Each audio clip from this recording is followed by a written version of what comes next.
A quiet question for you before the story begins. What happens when a single summer afternoon becomes an entire turning point in a life? Welcome.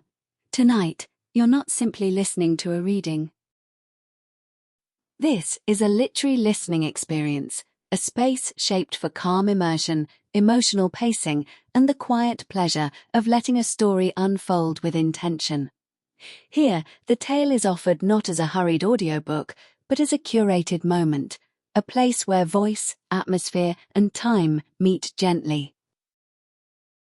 You won't just hear the words of the narrative, you'll feel a touch of the author's world. You'll sense the cultural air of the early 20th century, an era holding its breath between old gentilities and new restlessness, where youth and memory moved between innocence and something more complicated. And as we move together through this story, you'll be guided the way a thoughtful literary companion might guide you, never interrupting the tale, never weighing it down, simply opening a door to deeper listening. Before we begin, you'll hear a brief reflection on Frances Noyes Hart, on 1923, and on the subtle emotional texture of the moment in which Green Gardens first appeared. And when the story concludes, you'll receive a distilled afterthought, a gentle closing, a question or two to carry with you, offered without analysis, only with respect for what lingers after a good story ends. Our tale this evening is Green Gardens, and it opens with a quiet, luminous moment. A girl enters the garden at dusk, unknowing that the day will change her forever. Let us step toward that gate now, and begin. Dusk gathers softly over the old garden, and the world seems to pause. The air carries the scent of herbs and summer earth. The bricks hold the heat of a long, bright day. Somewhere beyond the wall, something is ending, and something else, wild, fragile, unexpected, is just beginning. Here, time moves with a different rhythm, and the heart listens more closely than the ear. You are about to enter a space where memory lives inside the quiet rustle of leaves, and where youth and longing meet beneath a fading sky. Green Gardens was first published in 1923, in a time when the world was still learning how to breathe after war and change. Written originally in English and released in the United States, it carries the atmosphere of its moment, a blend of gentle nostalgia, restrained emotions, and a fascination with the delicate boundary between innocence and experience. Its author, Frances Noyes Hart, was born in 1890 and passed in 1943. An American writer known for her short stories, essays, and thoughtful fiction, she wrote with a refined sensitivity to human gesture and the quiet complexities of relationships. Her works, numbering more than a dozen significant publications, often revealed the subtle dramas found not in grand events, but in passing glances, private decisions, and the interior worlds her characters carried with them. She wrote not only as a storyteller, but as an observer of social nuance, capturing the shifting emotional landscape of her era. Why does Green Gardens still matter now? Because it reminds us that coming-of-age moments are as fragile as they are universal. The story springs from a world gentler in pace, yet rich with unspoken pressures, much like ours. Its themes of longing, memory, and the brief, luminous encounters that shape us resonate today as strongly as they did a century ago. For listeners who appreciate quiet emotional depth, who find meaning in the subtle shifts of human connection, this story offers a reflective mirror, one that reveals without explaining and moves without demanding. If you enjoy this kind of literary listening experience, unhurried, thoughtful, shaped for reflection, I invite you to like the video and subscribe so that more stories from across eras and cultures can reach you in this same intimate way. Enjoy watching, enjoy listening, and stay with us after the final line. A brief reflection awaits you, a soft echo of the story's heart, and a question or two to carry into your own quiet moments. Now, let us step into Green Gardens. Daphne was singing to herself when she came through the painted gate in the back wall. She was singing partly because it was June and Devon and she was 17, and partly because she had caught a breathtaking glimpse of hers, swinging her great wicker basket and singing like a small mad thing, elf in the long mirror, as she had flashed through the hall at home, and it seemed almost too good to be true that the radiant small person in the green muslin frock with the wreath of golden hair bound about her head and the sea-blue eyes laughing back at her was really Miss Daphne back at her, was really Miss Daphne back at her, was really Miss Daphne.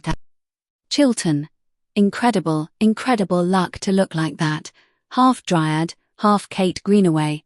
She danced down the turf path to the herb garden, swinging her great wicker basket and singing like a small mad thing. He promised to buy me a bonny blue ribbon. Carolled Daphne, all her own ribbons flying. He promised to buy me a bonny blue ribbon.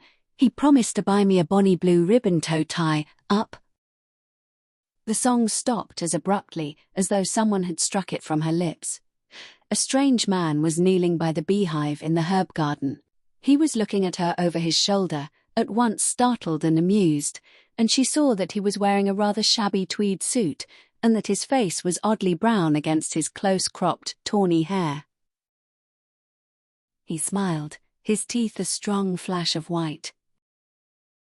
"Hello," he greeted her, in a tone at once casual and friendly. Daphne returned the smile uncertainly. "Hello," she replied gravely. The strange man rose easily to his feet, and she saw that he was very tall and carried his head rather splendidly, like the young bronze Greek in Uncle Roland's study at home. But his eyes were strange, quite dark and burned out. The rest of him looked young and vivid and adventurous, but his eyes looked as though the adventure were over, though they were still questing. "Were you looking for anyone?" she asked, and the man shook his head, laughing. "No one in particular, unless it was you." Daphne's soft brow darkened. "It couldn't possibly have been me," she said in a rather stately small voice, "because, you see, I don't know you. Perhaps you didn't know that there is no one living in Green Gardens now." "Oh yes, I knew. The Fanes have left for Ceylon, haven't they?" "Sir Harry left 2 weeks ago because he had to see the old governor before he sailed, but Lady Audrey only left last week. She had to close the London house too, so there was a great deal to do." "I see. And so Green Gardens is deserted?" "It is sold," said Daphne, with a small quaver in her voice. "Just this afternoon. I came over to say goodbye to it, and to get some mint and lavender from the garden." "Sold?" repeated the man, and there was an agony of incredulity in the stunned whisper. He flung out his arm against the sun-warmed bricks of the high wall, as though to hold off some invader. No, they'd never dare to sell it." "I'm glad you mind so much," said Daphne softly. "It's strange that nobody minds but us, isn't it? I cried at first, and then I thought that it would be happier if it wasn't lonely and empty, poor dear.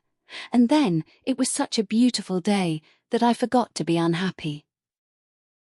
The man bestowed a wretched smile on her. "You hardly conveyed the impression of unrelieved gloom as you came around that corner," he assured her. "It is sold," said Daphne, with a small quaver in her voice. "Just this afternoon. I came over to say goodbye to it, and to get some mint and lavender from the garden." "Sold?" repeated the man, and there was an agony of incredulity in the stunned whisper. He flung out his arm against the sun-warmed bricks of the high wall, as though to hold off some invader. No, they'd never dare to sell it." "I'm glad you mind so much," said Daphne softly.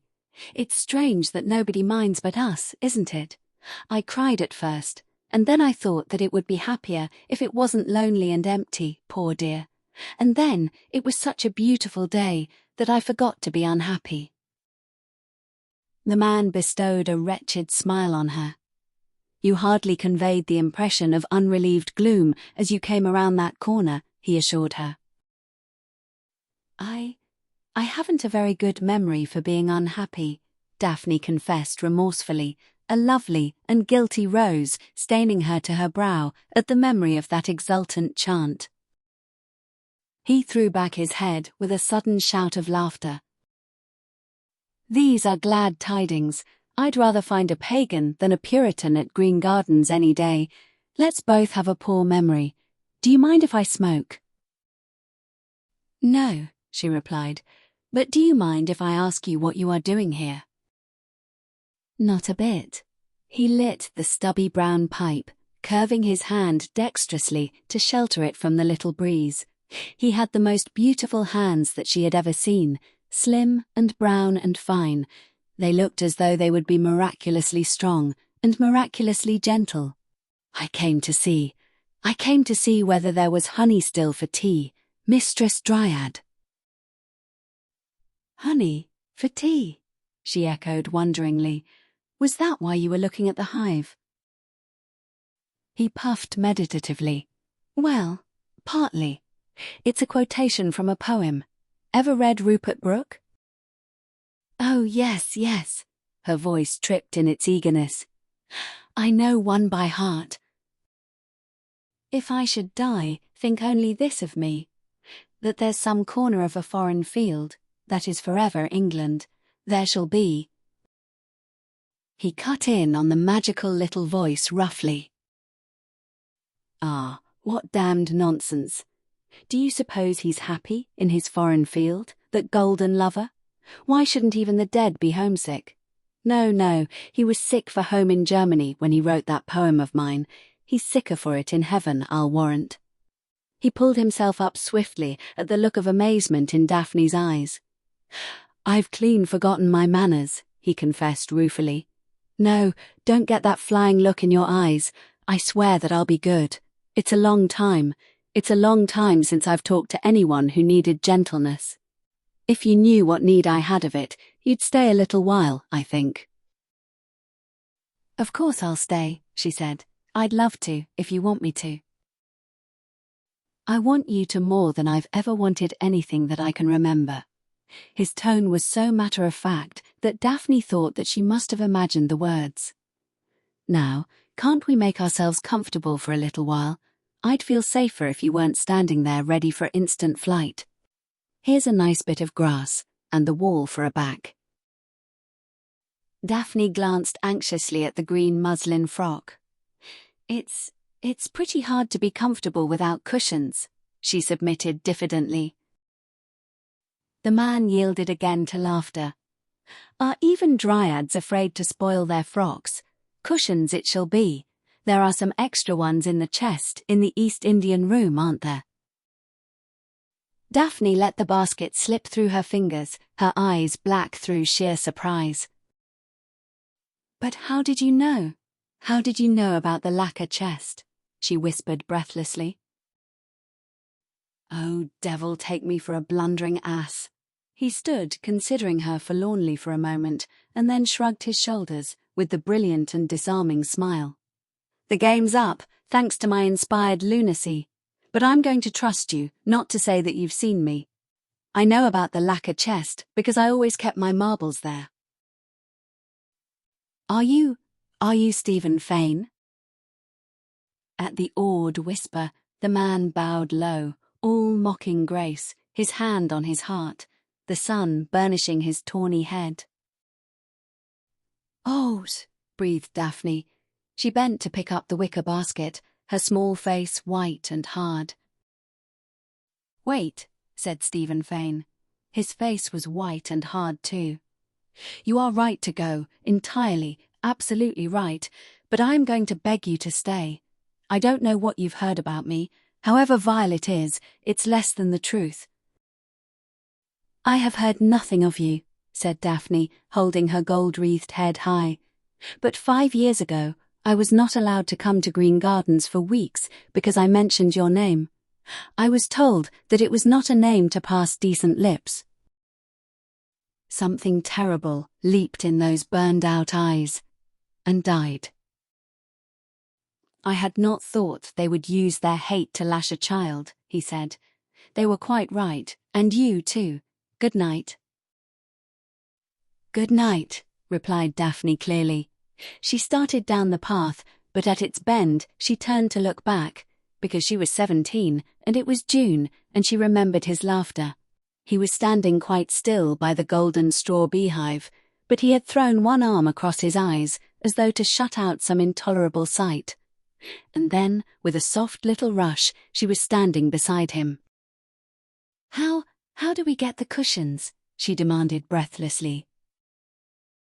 Stephen Fane dropped his arm, and Daphne drew back a little at the sudden blaze of wonder in his face. Oh, he whispered voicelessly.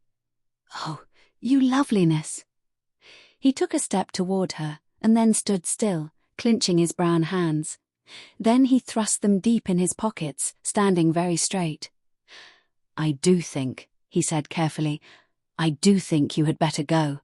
The fact that I have tried to make you stay simply proves the particular type of rotter that I am. Goodbye. I'll never forget that you came back.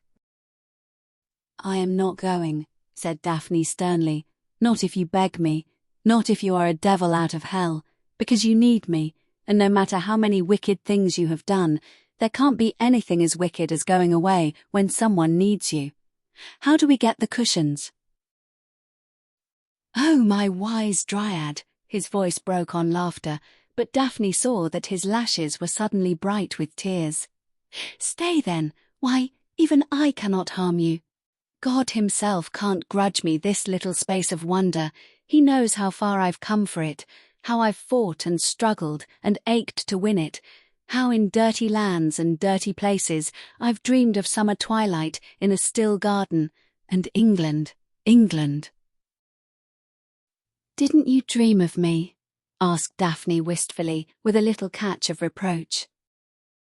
He laughed again unsteadily. Why, who could ever dream of you, my wonder? You are 1,000 dreams come true. Daphne bestowed on him a tremulous and radiant smile.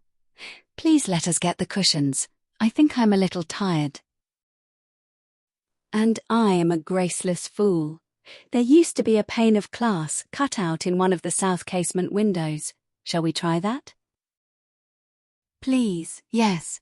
How did you find it, Stephen? She saw again that thrill of wonder on his face, but his voice was quite steady. I didn't find it. I did it. It was uncommonly useful, getting in that way sometimes, I can tell you. And by the Lord Harry, here it is. Wait a minute, loveliness. I'll get through and open the south door for you. No chance that way of spoiling the frock.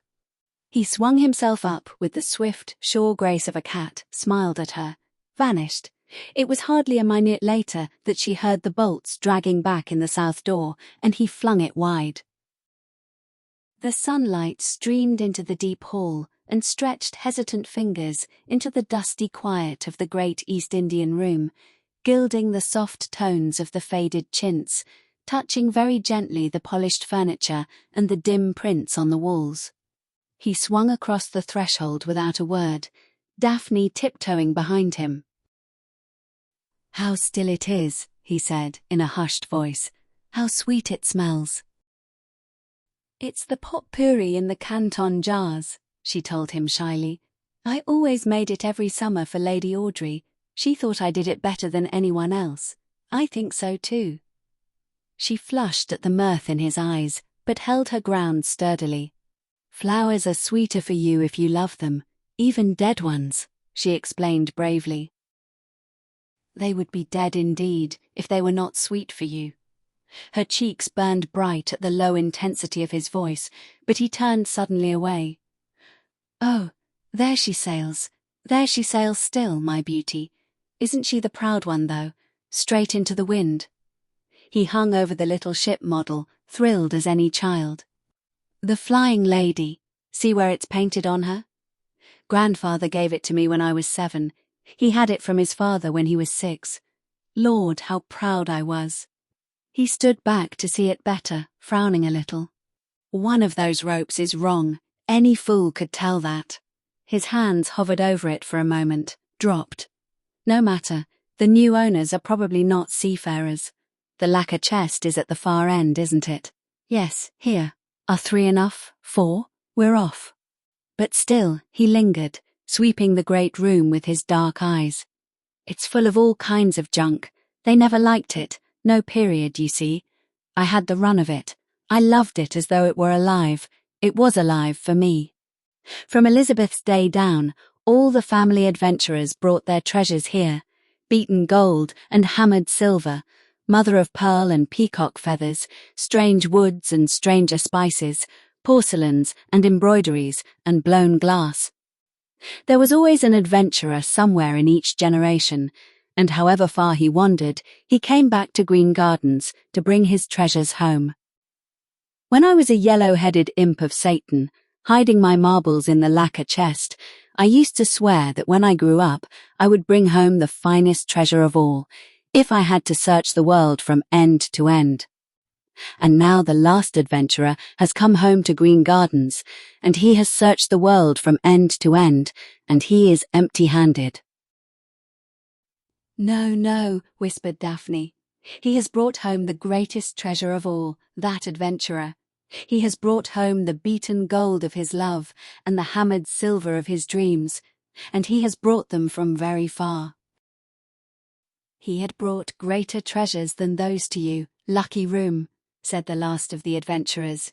You can never be sad again. You will always be gay and proud, because for just one moment he brought you the gold of her hair and the silver of her voice.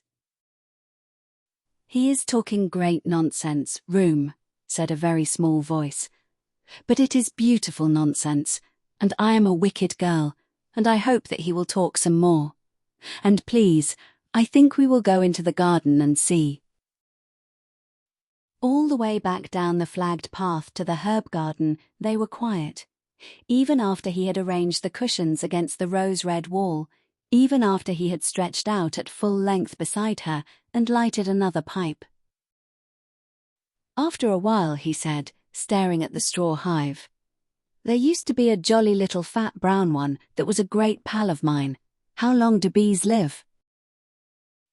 "I don't know," she answered vaguely, and after a long pause, full of quiet, pleasant odours from the bee garden and the sleepy, happy noises of small things tucking themselves away for the night, and the faint but poignant drift of tobacco smoke, she asked, "What was it about honey still for tea?"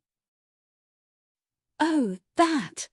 He raised himself on one elbow so that he could see her better. "It was a poem I came across while I was in East Africa. Someone sent a copy of Rupert Brooke's things to a chap out there, and this one fastened itself around me like a vice. It starts where he's sitting in a cafe in Berlin with a lot of German Jews around him, swallowing down their beer, and suddenly he remembers. All the lost, unforgettable beauty comes back to him in that dirty place. It gets him by the throat. It got me too." Ah, God. To see the branches stir across the moon at Grantchester, to smell the thrilling sweet and rotten unforgettable, unforgotten river smell, and hear the breeze sobbing in the little trees. Oh, is the water sweet and cool, gentle and brown, above the pool? And laughs the immortal river still under the mill, under the mill? Say, is there beauty yet to find, and certainty, and quiet kind? Deep meadows yet, for to forget the lies and truths and pain? Oh, yet stands the church clock at 10 to 3. And is there honey still for tea? "That's beautiful," she said, "but it hurts." Thank God you'll never know how it hurts, little golden heart in quiet gardens. But for some of us, caught like rats in the trap of the ugly fever we called living, it was black torture, and yet our dear delight to remember the deep meadows we had lost, to wonder if there was honey still for tea.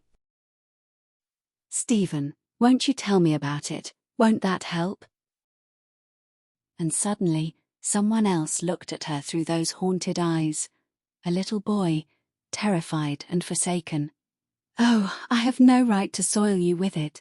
But I came back to tell someone about it. I had to. I had to. I had to wait until Father and Audrey went away. I knew they'd hate to see me. She was my stepmother, you know, and she always loathed me, and he never cared. In East Africa, I used to stay awake at night, thinking that I might die, and that no one in England would ever care. No one would know how I had loved her. It was worse than dying to think that. But why couldn't you come back to Green Gardens? Why couldn't you make them see, Stephen? Why? What was there to see? When they sent me down from Oxford for that dirty little affair, I was only 19, and they told me I had disgraced my name and Green Gardens and my country, and I went mad with pride and shame, and swore I'd drag their precious name through the dirt of every country in the world. And I did. And I did. His head was buried in his arms, but Daphne heard. It seemed strange indeed to her that she felt no shrinking and no terror, only great pity for what he had lost, great grief for what he might have had. For a minute she forgot that she was Daphne, the heedless and gay-hearted, and that he was a broken and an evil man. For a minute he was a little lad, and she was his lost mother. "Don't mind, Stephen," she whispered to him. "Don't mind. Now you have come home. Now it is all done with, that ugliness. Please, please don't mind." "No, no," said the stricken voice. "You don't know. You don't know, thank God. But I swear I've paid. I swear I have." When the others used to take their dirty drugs to make them forget, they would dream of strange paradises, unknown heavens. But through the haze and mist that they brought, I would remember. I would remember. The filth and the squalor and vileness would fade and dissolve, and I would see the sundial with the yellow roses on it, warm in the sun, and smell the clove pinks in the kitchen border, and touch the cresses by the brook, cool and green and wet. All the sullen drums and whining flutes would sink to silence, and I would hear the little yellow-headed cousin of the vicar's singing in the twilight, singing, "There is a lady, sweet and kind, and weep you no more, sad fountains," and "Hark, hark the lark." And the small painted yellow faces and the little wicked hands and perfumed fans would vanish, and I would see again the gay beauty of the lady who hung above the mantel in the long drawing-room, the lady who laughed across the centuries in her white muslin frock, with eyes that matched the blue ribbon in her wind-blown curls, the lady who was as young and lovely as England for all the years. Oh, I would remember, I would remember. It was twilight, and I was hurrying home through the dusk after tennis at the rectory. There was a bell ringing quietly somewhere, and a moth flying by brushed against my face with velvet, and I could smell the hawthorn hedge glimmering white, and see the first star swinging low above the trees, and lower still, and brighter still, the lights of home. And then, before my very eyes, they would fade, dimmer and dimmer. They would flicker and go out, and I would be back again, with the tawdriness and shame and vileness fast about me, and I would pay. "But now you have paid enough," Daphne told him. "Oh, surely, surely, you have paid enough. Now you have come home, now you can forget." "No," said Stephen Fane. "Now I must go." "Go?" At the small, startled echo, he raised his head. "What else?" he asked. "Did you think that I would stay?" "But I do not want you to go." Her lips were white, but she spoke very clearly. Stephen Fane never moved, but his eyes, dark and wondering, rested on her like a caress. "Oh, my little loveliness, what dream is this?" "You must not go away again, you must not." "I am baser than I thought," he said, very low. "I have made you pity me, I who have forfeited your lovely pity this long time. It cannot even touch me now. I have sat here like a dark Othello, telling tales to a small white Desdemona, and you, God help me, have thought me tragic and abused. You shall not think that. In a few minutes I will be gone. I will not have you waste a dream on me. Listen, there is nothing vile that I have not done. Nothing, do you hear? Not clean sin, like murder. I have cheated at cards, and played with loaded dice, and stolen the rings off the fingers of an Argentine Jewess who— His voice twisted and broke before the lovely mercy in the frightened eyes that still met his so bravely. But why, Stephen?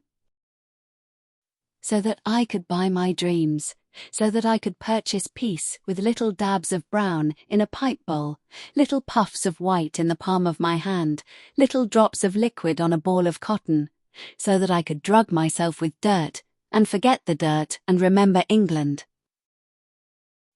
He rose to his feet with that swift grace of his, and Daphne rose too, slowly. I am going now. Will you walk to the gate with me? He matched his long step to hers, watching the troubled wonder on her small white face intently. How old are you, my dryad? I am 17. 17? Oh, God be good to us. I had forgotten that one could be 17. What's that? He paused, suddenly alert, listening to a distant whistle, sweet on the summer air. Oh, that is Robin. Ah, his smile flashed, tender and ironic. And who is Robin? He is just Robin. He is down from Cambridge for a week, and I told him that he might walk home with me. Then I must be off quickly. Is he coming to this gate? No, to the south one. Listen to me, my dryad. Are you listening? For her face was turned away. Yes, said Daphne. You are going to forget me, to forget this afternoon, to forget everything but Robin whistling through the summer twilight. No, said Daphne. Yes, because you have a very poor memory about unhappy things. You told me so. But just for a minute after I have gone, you will remember that now all is very well with me, because I have found the deep meadows, and honey still for tea, and you. You are to remember that for just 1 minute, will you? And now, goodbye. She tried to say the words, but she could not. For a moment he stood, staring down at the white pathos of the small face, and then he turned away. But when he came to the gate, he paused and put his arms about the wall, as though he would never let it go, laying his cheek against the sun-warmed bricks, his eyes fast closed. The whistling came nearer, and he stirred, put his hand on the little painted gate, vaulted across it lightly, and was gone. She turned at Robin's quick step on the walk. Ready, dear. What are you staring at? Nothing. Robin, did you ever hear of Stephen Fane?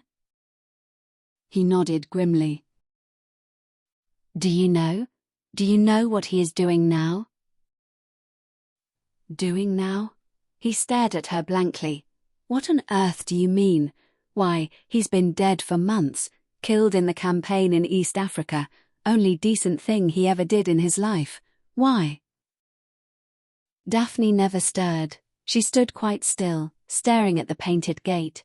Then she said, very carefully, Someone thought that they had seen him, quite lately. Robin laughed comfortingly. No use looking so scared about it, my blessed child. Perhaps they did. The War Office made all kinds of ghastly blunders. It was a quick step from missing in action to killed. And he probably would have been jolly glad of a chance to drop out quietly and have everyone think he was done for. Daphne never took her eyes from the gate. Yes, she said quietly, I suppose he would. Will you get my basket, Robin? I left it by the beehive. There are some cushions that belong in the East Indian room too. The south door is open. When he had gone, she stood shaking for a moment, listening to his footsteps die away, and then she flew to the gate, searching the twilight desperately with straining eyes. There was no one there, no one at all, But then, the turn in the lane would have hidden him by now, and suddenly terror fell from her like a cloak.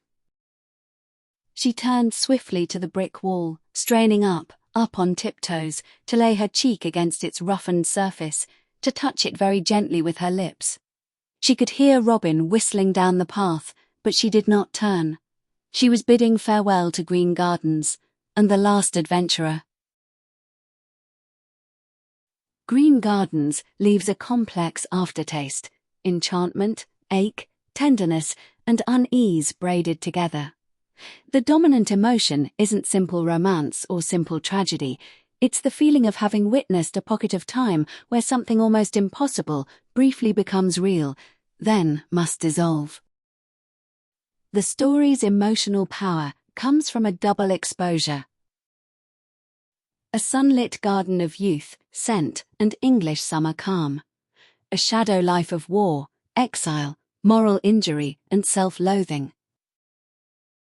The reader is held in that tension, beauty that heals versus beauty that hurts, because it reminds someone of what they lost. Microquote, under 90 chars. That's beautiful, but it hurts. Underneath the plot events, the story suggests a universal truth. One meeting, brief, unrepeatable, can permanently change the shape of someone's inner world. Not because it solves a life, but because it reveals a possibility. That someone can see you without flinching, that a place can still feel like home, that you might be more than your worst history. This is why the garden matters. It's not simply a setting, it becomes a psychological instrument, a place that forces truth to surface. Daphne Chilton, Innocence with Moral Courage. Daphne begins as pure movement, song, vanity in the innocent sense, summer's bright self-belief. But she is not naive in the shallow way. She shows a rare kind of moral instinct. She can recognize pain without glamorizing it. Key traits. Emotional permeability. She absorbs atmosphere intensely. June, garden scent, dusk. Moral clarity. She believes abandoning someone in need is itself a kind of wrongdoing. Paradoxical innocence. She's sheltered, yet capable of profound empathy. Daphne's most revealing quality is that she doesn't analyze Stephen, she responds. Her compassion is not sentimental, it's a choice, an act of will. She embodies a kind of pre-modern ethical intuition, the belief that presence is a moral act. Stephen Fane, a survivor who cannot forgive himself. Stephen is built from contradictions. Physically young, emotionally exhausted, sarcastic and wounded, proud and shattered, craving gentleness, yet convinced he contaminates what he touches. His burned-out eyes are the story's moral weather. They imply a man who has gone too far and returned, not merely from geography, East Africa, but from a kind of spiritual exile. Core conflict. He wants redemption, but believes he doesn't deserve it. He longs for home, but feels home has no place for him. He performs self-condemnation almost ritualistically, as if confession is the only honesty left. Yet his reaction to Daphne's kindness reveals that, underneath the rot, he still contains a capacity for reverence. Microquote, under 90 chars. Now I must go. Robin, the living world, the social verdict. Robin functions less as a rounded character and more as an embodiment of normal life. Cambridge, order, the social story everyone agrees upon. He represents the community's narrative control, how society decides who is respectable, who is ruinous, who is dead, and what counts as the only decent thing. Robin's presence is also a structural device. He is the external clock that ends the garden's suspended tea. Me. What the story is really about. Theme A. Home as a wound. Home isn't simply comfort. For Stephen, England is both sanctuary and torture. It's what he lost, what he betrayed, and what he can't stop loving. The recurring question, "Is there honey still for tea?" becomes a metaphor for: is innocence still intact anywhere? Is gentleness still possible? Is the world I loved still real, or was it only ever a dream? Theme B: Grace versus deserving. The moral argument of the story is subtle but firm.